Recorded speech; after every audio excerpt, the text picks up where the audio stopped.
Monty, that name, short for Montague. Meet him, likes to think he's handsome, then meet all the others too. Hip-hop wallabies forever, we tell our stories just for you. Flip-flop wallabies are clever, come on in, hello and how'd you do? Hello and welcome to Monty & Co.'s Charlie Pickle in the kitchen.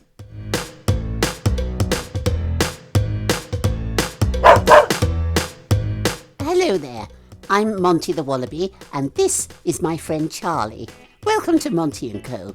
Yeah, I can't wait to hear what you're going to make today, Charlie. Well, today I'm going to make a lovely... Just a moment. I think a customer just came into the shop. Life's always so busy, it's difficult spreading myself around. I'm always in such demand. Sorry, can't stop. Oh, but do carry on.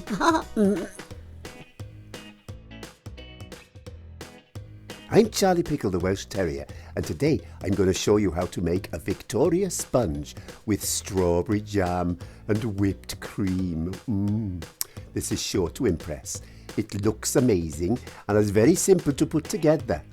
Now, this recipe was shown to me by my great-great-grandma when I was a little puppy. She always made the most lovely cakes, and this is one of my favourites. They'd always be baked on a Friday when I got home from my puppy classes. A treat for being a good boy. Yeah, well, most of the time. Yeah, well, whenever I make this cake, it always reminds me of her. Oh, now first, wash your hands. Let's make a Victoria sponge cake. Now first, you'll need a mixing bowl, a whisk, a large spoon, 2 cake tins, and baking paper. And for decoration, a piping bag. And here, like magic, are the ingredients. 4 eggs, 225 grams or 8 ounces of caster sugar, 225 grams or 8 ounces of self-raising flour, 225 grams or 8 ounces of butter at room temperature, 2 teaspoons of baking powder, a large pot of strawberry jam, 600 ml of double cream, 3 drops of vanilla essence, a small punnet of fresh strawberries for decoration, and some icing sugar to finish it off. Preheat the oven to 180 degrees centigrade or 355 degrees Fahrenheit. And if you've got a fan oven, that's 160 degrees centigrade and 320 degrees Fahrenheit. And that's gas mark 4. You'll need a large mixing bowl. This 11-inch one is the perfect size. Grease 2 8-inch baking tins with loose bases with butter and line them with baking paper to prevent your sponge from sticking. In your large mixing bowl, sift in your flour,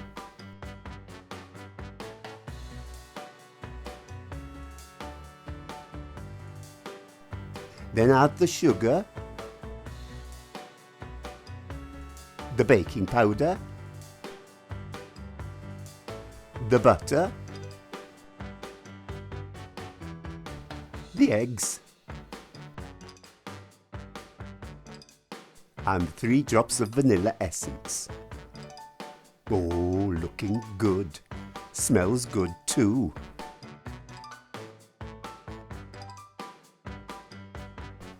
I'm going to use an electric whisk. You'll need to ask a grown-up for help. Now whisk together until your mixture is light and creamy. Like this.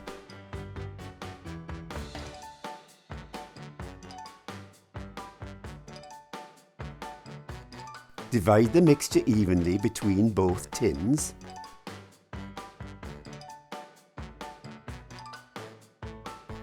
And with a spoon, gently smooth the surface of the cakes like so.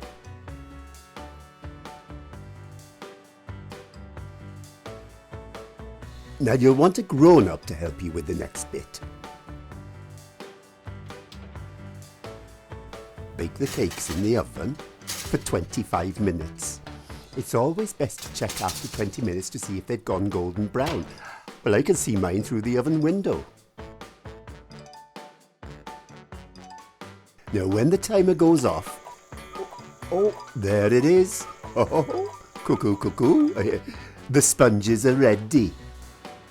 To check they are cooked through, use a skewer or a sharp knife in the middle of the sponges. If it comes out clean, they are ready. Set aside to cool in their tins for 10 minutes. In the meantime, in my second large mixing bowl, I'm going to whip up my cream to make it light and fluffy. Pour it in and give it a good old whisk. Yeah, it doesn't take too long to firm up.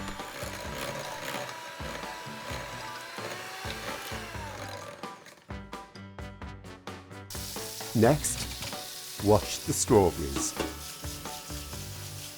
You'll need those for some artistic decoration later. Now run a palette knife around the side of the tins to loosen the sponges and carefully turn them out onto a cooling rack.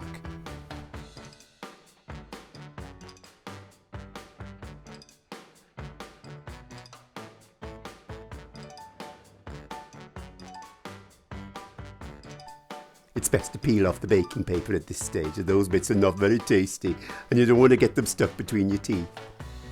Once your sponges have cooled down, it's time to assemble the cake. Place your bottom sponge, either one will do, onto a serving plate and spread on plenty of strawberry jam. No need to skimp. Oh, look at those lovely strawberry chunks. Oh. Use a palette knife or the back of a spoon to smooth it out.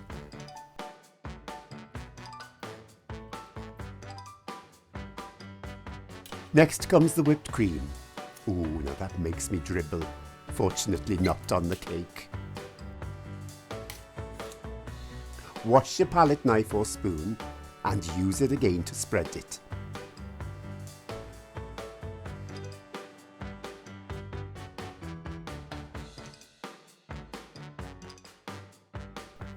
Now you're ready to put the second sponge on top. Give it a little pat to make sure the sponges are sandwiched together. Oh, what a lovely whiffly smell. Now we're going to decorate it. First, the cream. You'll need a piping bag and a nozzle. Take your piping bag and spoon in 2 or 3 dollops of lovely, lovely cream. Then twist the end and get ready to squeeze. This is the fun bit. Have a go at it. Practice makes perfect. Lovely little squiggles of cream all around the edge. You can make up your own pattern if you want. You don't have to copy mine.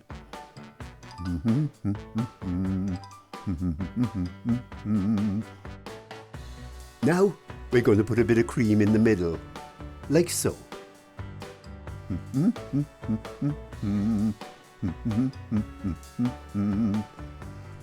Oh, there's artistic for you. And lastly, my strawberries for the decoration.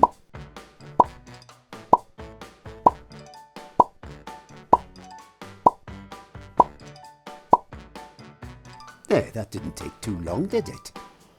Sift on a little icing sugar, and there we have it.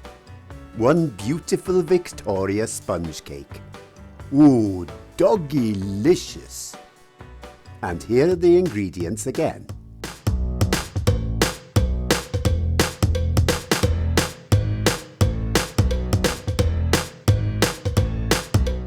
I want to join in. Well, you came in just at the right time. I'm going to serve up some cake. I'm loving this. It's one of my grandma's favourites, and mine too. Why don't you go and get Monty and we can have some tea and cake? Well, that's music to my ears. Well, that was a lot of fun, and Eddie's looking forward to some cake. It's always great to try out a new recipe. Don't forget, do have a go at piping the cream. I'm off to have some tea and cake with the chaps. Thank you for joining me in Charlie Pickle in the kitchen. Happy baking. See you next time. Bye for now.